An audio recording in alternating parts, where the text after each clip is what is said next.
Bien, señores, el Partido de la Liberación Dominicana pertenece al sector que cuando uno revisa la historia tiene que hacer una excepción.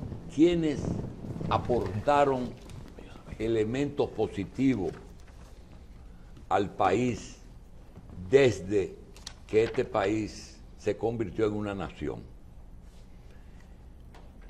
O antes, Nicolás de Obando. Nicolás de Obando, en estos días que hubo inundaciones, se dijo que la única zona que no había sido inundada fue la ciudad colonial, que él hizo los desagües. Después toda la ciudad se inundó. Rafael Leónidas Trujillo, Joaquín Balaguer y el Partido de la Liberación Dominicana, los gobiernos. ¿Por qué? Porque independientemente de las diferencias que normalmente hay dentro de las organizaciones políticas en todas partes del mundo, en algunos lugares son devastadores. Tenemos el ejemplo de la Unión de Repúblicas Socialistas Soviéticas, el tema de China. Es decir, que una diferencia entre Leonel y Danilo no le quita valor y méritos a que tuvieron un estilo de gobierno que hoy se pone de manifiesto con el invitado. Ellos no inventaban. Daniel Toribio, Vicente Bengoa y este señor que inclusive fue acusado ahora, que era contralor. Simón Lizardo. Simón Lizardo. ¿Ah? Simón Lizardo. Simón Lizardo. Durante esos 20 años, ministro de Hacienda, administradores del Banco de Reserva. Si se suman las administraciones del Banco de Reserva y el Ministerio de Hacienda, se verá que la mayoría de esos 20 años estuvieron en manos de esos 4 señores. Hoy tenemos... También la super de bancos. La super.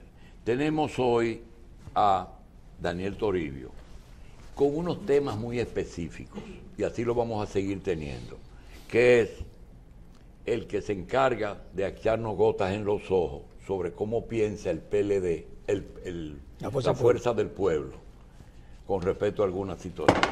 Quisiéramos el primer tema, primero darle la bienvenida a Daniel, y segundo, pedirle qué él piensa con respecto a si realmente el Banco Central debe de explicar los detalles del préstamo de 25,000 millones de pesos al gobierno. Mira, Julito, el Banco Central ha puesto en circulación 119,000 millones de pesos, porque fueron 60 más 35 más 25, en total 119,000 millones de pesos. ¿Ustedes recuerdan que hubo un gran escándalo, que se desaparecieron 60,000 millones en menos de una semana y nadie sabe a quién se lo había prestado? ¿Ustedes recuerdan el tema de los 60,000 millones, me parece? Hubo un rumor que se corría en círculos económicos, que se señalaba que una parte de ese dinero fue a parar a manos del gobierno.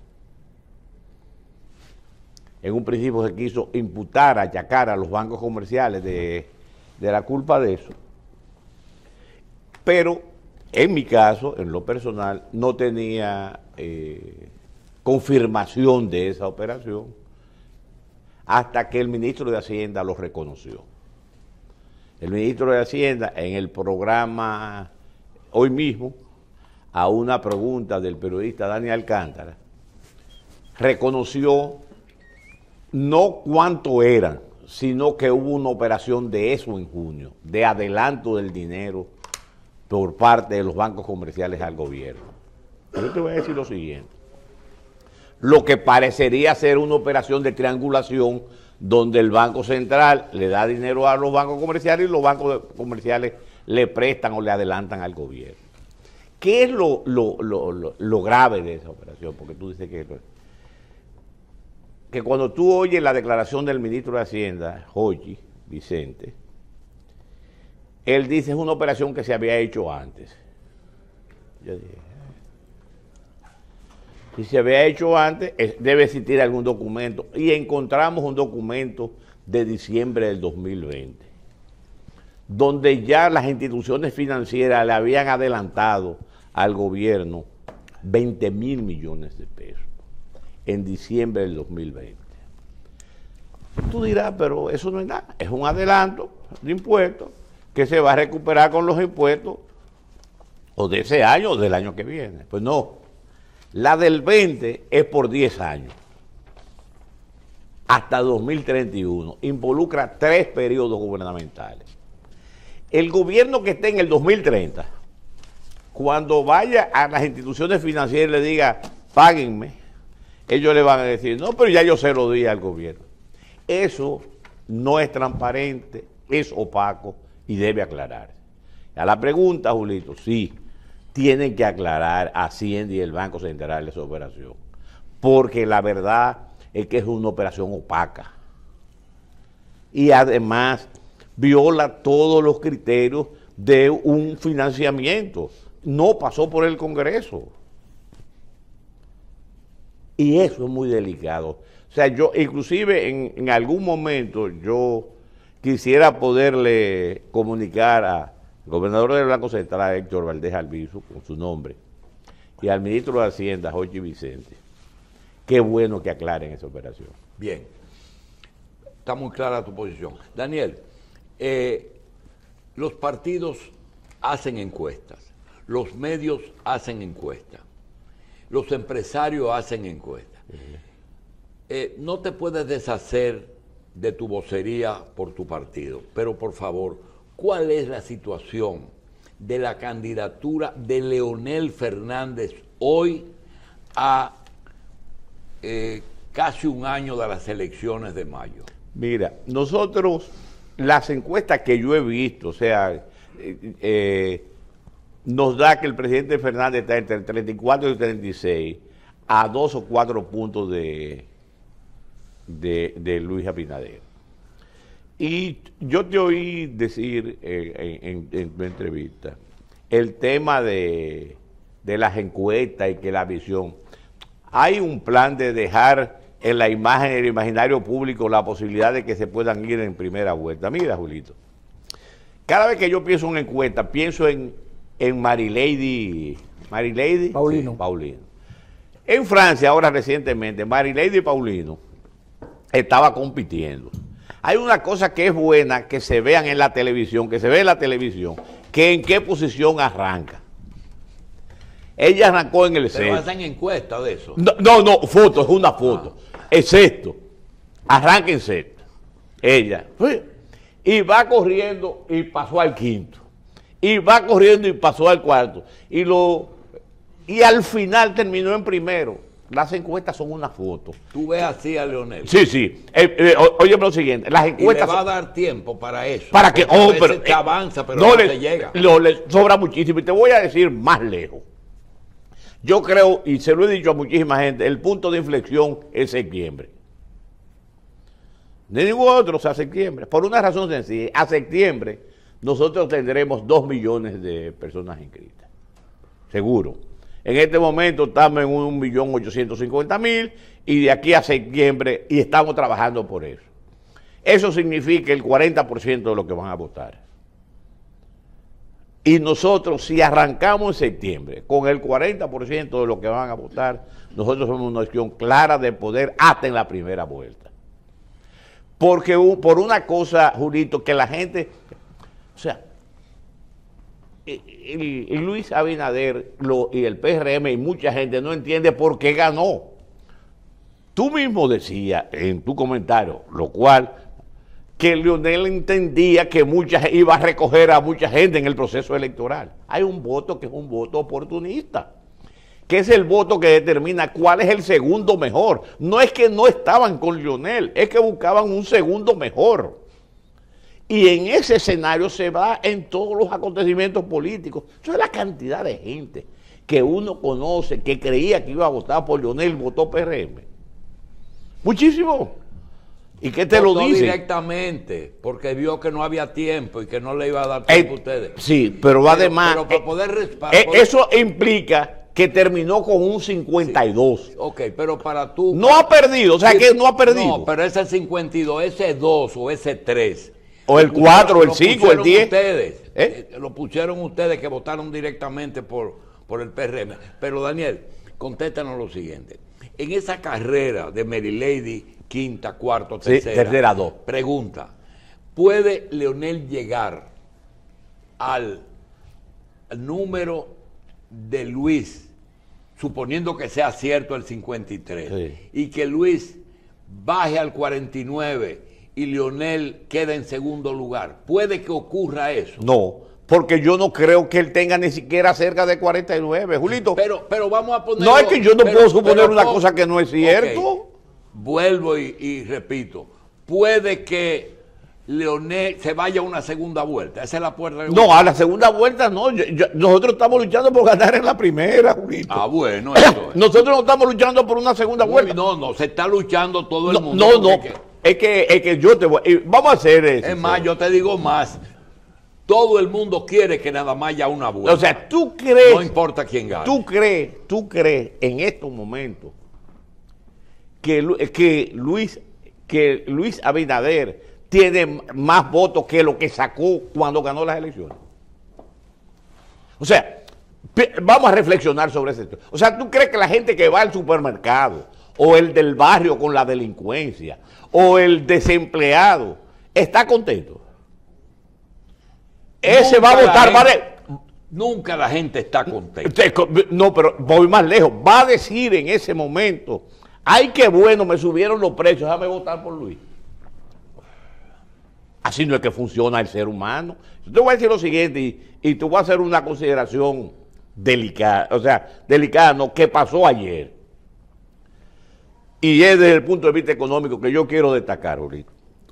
Tú no has hablado hoy, y yo creo que es un elemento importante, Michelle y demás, que la Reserva Federal subió en 0.25 la tasa de interés ayer.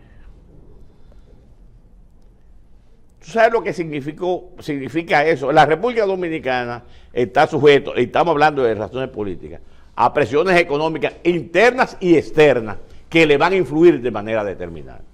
La subida de la tasa de interés por parte de la Reserva Federal tiene un llamado de atención a la política monetaria del gobierno. Recuérdense que el gobierno cambió de una política restrictiva monetaria a una política expansiva, que cuando pone los 119.000 millones de pesos en circulación y cuando baja la tasa de interés de política monetaria de 8.50, creo que a 7.75. Y yo me pregunto, ¿qué va a hacer el Banco Central ante la decisión? Porque recuérdate que hay un cierto nivel de racionalidad en el comportamiento de los... en el comportamiento de los agentes económicos, porque tú dices, ven acá, ¿por qué detener el dinero en pesos o en dólares en República Dominicana cuando la tasa de interés en Estados Unidos está subiendo, cuando aquí está bajando? Yo creo que son elementos a tomar en cuenta. Eso por un lado. Por el otro lado, el presidente de la República ayer o antes de ayer decía, Luis Abinader, decía que hay una alza de una serie de precios de los commodities, de los granos, del orden del 15 o del 20%. Pero los precios del petróleo comienzan a subir y están cercanos a $80. Estos son elementos de carácter económico que van a influir y están influyendo en la política interna de la República Dominicana. Estos elementos, óyeme, Daniel, desde el año 95 hasta hoy, yo más o menos calculo 30 años. Para mí, Daniel Toribio es una persona que siempre ha estado al lado, siempre, del lado de Leonel Fernández. Siempre, en lo personal, en lo político, en todo. Y lo que tú piensas, para nosotros es vital. Dinos una cosa. Leonel Fernández puede volver, porque hay elementos que tú conoces que tienen incidencia, por ejemplo, el interés que pone el Banco Central, no le interesa al votante, pero los efectos de ese interés sí tienen que ver con el votante, Así lo es. que produce, ¿verdad? Una gente que vaya a colocar un dinero en un sitio donde le conviene más, no es importante para el voto, pero el efecto que produce en el banco y en la economía, eso sí. La pregunta concreta, en el tiempo que queda, si Leonel Fernández logra la primera, que puede ser, porque te quiero dar razón en algo, y es, Leonel tiene más personas de las que se dice que tiene, porque no sé por qué hay un sector que casi es clandestino en el mismo PLD, hay un sector económico que está con Leonel Fernández. Entonces no me extrañaría que Leonel quede en primer lugar. Pero yo creo que va a quedar en segundo lugar y que puede ser que haya segunda vuelta. En una segunda vuelta, ¿quién puede darle los votos a tu candidato? Tú aquí, porque lo que pasa es que este es un programa. ¿El PLD? No, oye, aquí hay, óyeme, este es un programa bueno de referencia, porque yo lo veo mucho en la gente que viene aquí. Absurdo, dicen por ahí. No, porque los otros días, hace mucho, aquí tuvo Charlie Mariotti, el secretario general. ¿Verdad que sí? Sí. A una pregunta tuya parecida a esta. Él dijo, si Leonel quede en segundo lugar, nosotros no tenemos que mandar a votar por Leonel. Sí, la gente, bueno, ¿Lo dijo o no lo dijo? Sí, lo dijo en este programa. Yo creo que es así. Entonces, pero yo creo que no me digas si tú crees que es así. ¿De dónde? Claro, estoy completamente convencido. Nosotros no somos hermanos. Digamos que somos primos. Sí. No vamos a decir que somos hermanos, pero por lo menos primos somos. Pero hay hermanos que pelean. De pelea, no, primos somos. Pero además, hay una razón importante, o sea, óyeme, Leonel fue presidente durante 12 años y no maltrató a nadie. O sea, hubo diferencias políticas, o sea, no hay nadie en el PLD, es más, en el país que se haya sentido maltratado de manera directa por Leonel. Algún funcionario de nosotros pudimos haber maltratado a alguien, pero en el caso de Leonel Fernández como presidente, no es una persona que adrede. Tú nunca te has ocupado de lo municipal. ¿Tú crees que febrero va a influir en mayo? Mira, no creo que vaya a influir de manera significativa, pero te voy a decir lo siguiente. Nos va a ir bien en cosas. Mira, Julito. En febrero. En febrero, sí, nos va a ir. Y yo te voy a explicar por qué, mira. Yo no voy a diferencia tuya, a mí no me gusta mencionar nombres. Pero yo tengo dos amigos. Uno que no era tan amigo, fue jefe mío, y el otro amigo mío, que se acostaron en unas elecciones habiendo perdido y se levantaron siendo uno senador y otro síndico. ¿Se despertaron ganando? Sí.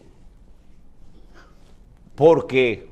¿No fue al revés que le pasó a tu amigo? No, al revés, no, se despertaron ganando las elecciones. Yo pensé que muchos se acostaron ganando. No, y eso fue a raíz de la muerte de Peña Gómez.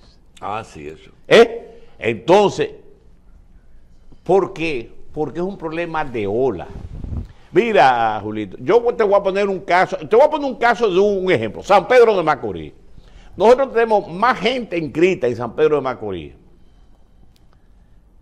en San Pedro de Macorís, que lo que se requiere para ganar el ayuntamiento. Y tú dices, ¿lo vas a ganar? No, tampoco te lo voy a asegurar. ¿De quién es el senador de San Pedro? De la Fuerza del Pueblo. Ese va a repetir, yo te lo garantizo, pero yo no estoy seguro. No, pero yo te estoy diciendo, va a repetir. Más gente inscrita. Tú sabes que uno de los grandes, y lo puedo decir aquí públicamente, de que yo creo de los grandes retos de la Fuerza del Pueblo, es fidelizar a 2 millones de gente que nosotros tenemos.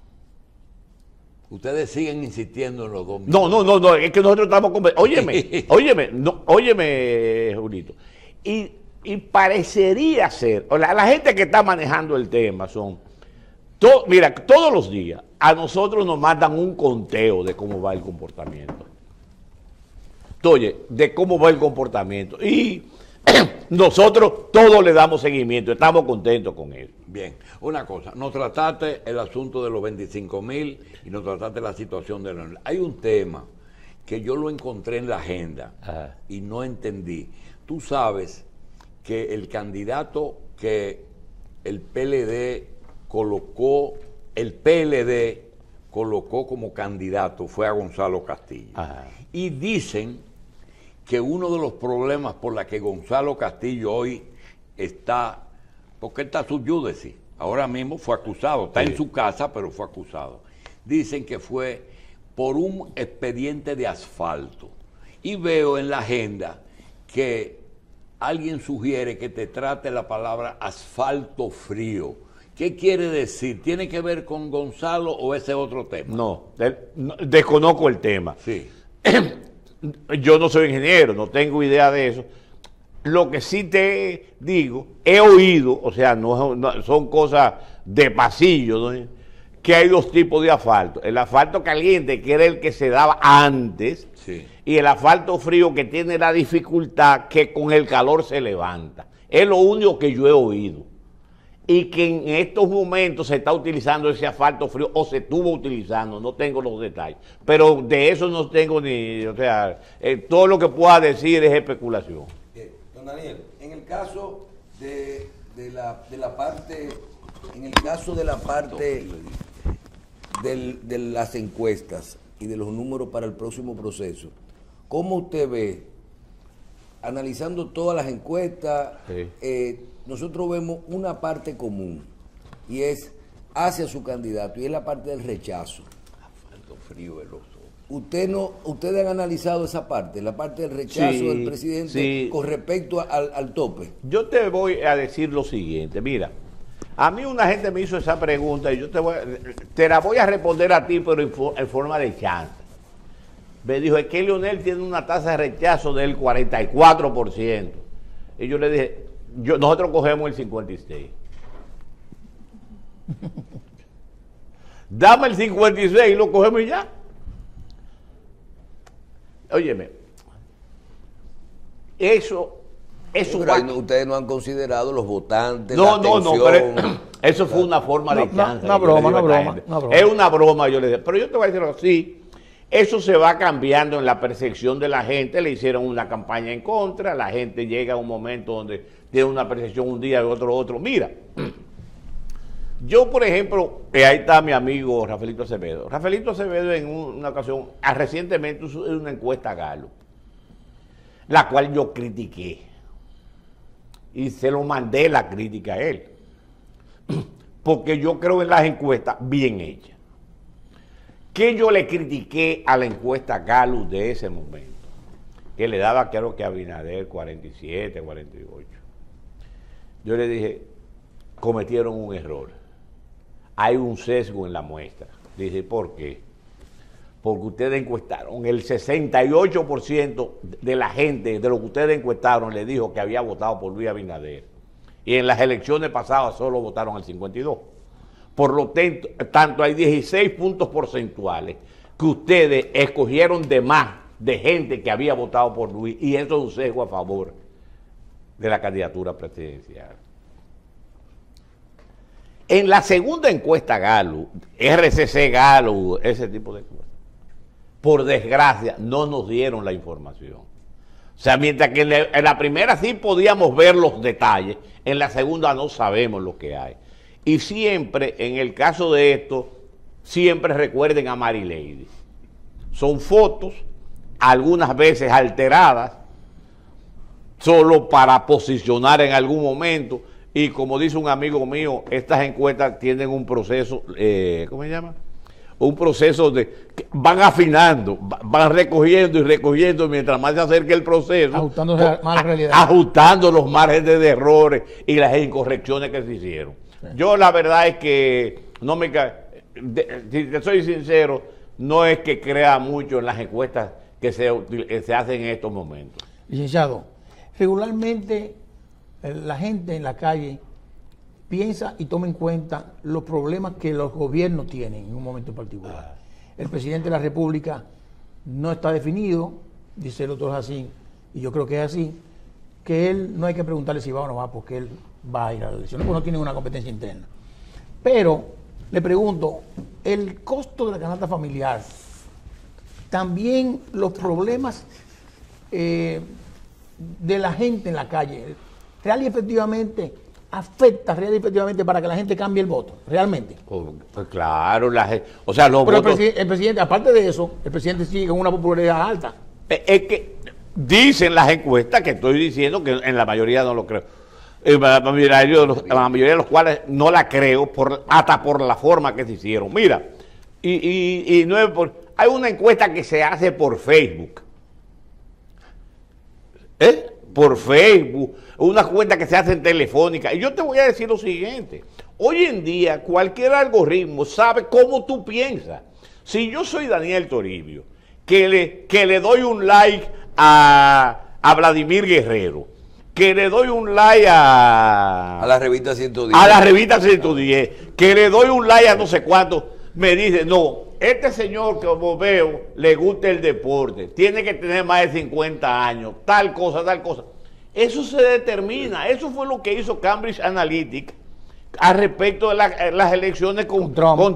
O sea, si tú me dices a mí que tú estás haciendo una encuesta con Facebook, cuando la muestra tú no sabes de dónde, son muestras sesgadas, sí. Porque depende de qué algoritmo tú estés aplicando. Sí, hay algunos ejemplos que yo no pongo porque son muy homofóbicos, pero si tú haces una serie de cosas, tú concluyes cuáles son las características sexuales tuyas. Entonces, por eso no hay de eso. Sí. Okay. Bien, en la parte que tiene que ver con la economía, con los años que usted ha manejado todo esto de Hacienda y diferentes instituciones que tienen que ver con el manejo de la macroeconomía de un país. A mí, en lo personal, en este momento yo soy de lo que digo que se necesita toda la experiencia del mundo para que el país esté bien. ¿Cómo usted ve? Usted mencionó una parte y se quedó ahí. Dijo, nosotros venimos flojando la política monetaria y ahora vemos que los Estados Unidos aprietan. ¿Qué implicaciones puede tener esto en lo que tiene que ver con el control de nuestra inflación? Porque si los Estados Unidos vuelve y aprieta, a lo mejor nosotros tengamos que volver a apretar y volver para atrás, porque si no, se crea el efecto contrario. Si usted cree que eso puede venir, o si el crecimiento y lo que pueda ocurrir con el tema de la actividad económica tapa todo eso. Y los otros efectos que usted iba a tratar, que son, por ejemplo, lo que puede pasar con los combustibles en este momento. Ahí vimos que cogió para arriba otra vez el petróleo, el mismo dólar ya se deslizó un punto, está a 56. Hablen un poquito de esto, don Daniel. Mira, interesante que retomemos el tema por lo siguiente. Mira, el Banco Central tomó la decisión de aplicar una política expansiva porque tocó el botón de alarma. La economía a mayo creció 1.4%. Era lo correcto en el momento. No, yo estoy diciendo, yo no sé qué es lo más correcto, porque el objetivo de un banco central no es estimular la economía, es controlar la inflación. Está bien. Ningún banco central, el objetivo de un banco central, otra gente estimula la economía. Tú controlas la inflación. Pero se hizo igual. Entonces, el Banco Central tocó el botón de alarma porque le había crecido la economía en 1.4 en enero-mayo. Para crecer lo que ellos quieren crecer, que es un 4%, que está por debajo del crecimiento potencial, que es 5.2, requiere que de junio a diciembre crezca en casi un 6%. Daniel, ¿cuánto? Un 6. Un 6. En promedio. Bien, tres cosas dan buenos o malos resultados. Los tres temas para mí que son determinantes son: 1, Haití; 2, el poder en manos de malas manos; y tercero, la economía individual, y esa es la pregunta que te hago, puede cambiar un resultado independientemente de los likes No, claro que sí, o sea, claro que te cambia el resultado, porque la gente vota en función de sus intereses individuales, normalmente. Mira, y termino con... Mira qué es lo que pasa con esto, porque tal vez, si uno lo piensa no de manera de la política general, en términos individuales, si yo tengo $100 en la economía dominicana, $100, tú tienes $100, y de la noche a la mañana te aparece que la tasa de interés en Estados Unidos está subiendo y la de aquí está bajando, ¿qué tú vas a hacer si tú tienes libre movilidad de capitales? Te lo va a llevar para el extranjero. Y obviamente es un peligro que en la República Dominicana tú hayas desarrollado una política expansiva, o sea, emitiendo dinero y bajando la tasa de política monetaria, sin haberte dado cuenta de que Estados Unidos está pensando en otra cosa. Estados Unidos ya te subió ayer la tasa de política monetaria y al año avisora que va a subir 0.25 más. ¿Qué quiere decir esto? Quiere decir que en una movilidad de capitales, y ojalá y no se dé, podría haber un flujo de capitales hacia Estados Unidos y otros países buscando tasas de interés, fundamentalmente en aquellos capitales golondrinos, que son muchos los que van y vienen a los diferentes países. Ojalá y no se dé. Ojalá y no se dé, porque el impacto podría ser muy grave para el país. Licenciado, hay un tema que quizás se pueda ver como un ataque personal. Y yo quiero ver si usted, que fue ministro de Hacienda y miembro ex oficio de la Junta Monetaria, parecería, y eso es la pregunta al exministro, que los ataques con la política monetaria, si son a Valdés Albizu, que ha hecho una labor, que fue además gobernador 3 veces con Leonel Fernández, y que muchas de las acciones que se está haciendo en este gobierno se hicieron en esos gobiernos. ¿Hasta cuánto punto ustedes se cuidan o no de que parezca que es un tema personal con No, mira, yo entiendo, yo tengo buenas relaciones, he tenido buenas relaciones con Héctor Valdés. No hay nada de carácter personal. Ahora yo te voy a decir lo siguiente, con sinceridad. Nosotros criticamos la decisión que se tomó de establecer una política expansiva cuando todavía no se estaba claro lo que iba a pasar en los países desarrollados. Y ahí está la realidad. Ayer la Reserva Federal subió 0.25 a la tasa de interés. Y eso no sabemos. Yo espero que no pase más de ahí. Primero. Segundo. Dijeron que iba a parar, ¿eh? La Reserva dijo que iba a parar. No, y lo subió. Ajá. Sí, pero... Y mientras nosotros la estamos bajando. Eso es lo primero. Y lo segundo, yo te voy a decir lo siguiente. Esa operación de los 119 mil millones de pesos y el financiamiento al gobierno debe aclararse. O sea, yo no estoy diciendo... ¿Tú sabes por qué yo no estoy diciendo? Porque yo quiero ver el documento. Sí, yo quiero ver el acuerdo que llegó la banca comercial con el gobierno, Daniel, y cómo eso se dio. Es que hablando contigo, se abren 100 programas de televisión. Tú acabas de decir que cuando el interés en otra nación es por encima del de aquí, hay movilización de capital. Así es. Y viceversa. Así es. Y cuando allá hay eso, y aquí. Pero hay algo, y es que algo que dice Piantini hoy, en una declaración, dice que las regulaciones que tienen los bancos, que se las imponen organismos internacionales para evitar el lavado de capitales, produce una limitación de esa movilización. Es decir, ya tú no puedes coger, pásame, transfiéreme dinero. Entonces, no, escúchame. Ese es un elemento que hay que analizar. Tú tienes razón, pero eso es en el caso, Julito, fundamentalmente, de aquella gente que son sujetos a supervisión, pero los grandes no. O sea, cuando tú coges JP Morgan, o sea, tú coges Citibank, esos no, esos son, esas regulaciones, ellos y son, eso traen dinero autorregulado. Muchos de esos, sí, compran bonos del Estado, compran bonos del Banco Central, y en la medida en que un bono no le convenga. Ya está claro. O sea, porque vienen en forma de bono. no, y a diferencia tuya y mía, que son $100, Sí. Son $100 millones, que es cosa de Daniel, gracias. Gracias a ti, Julito. Sí.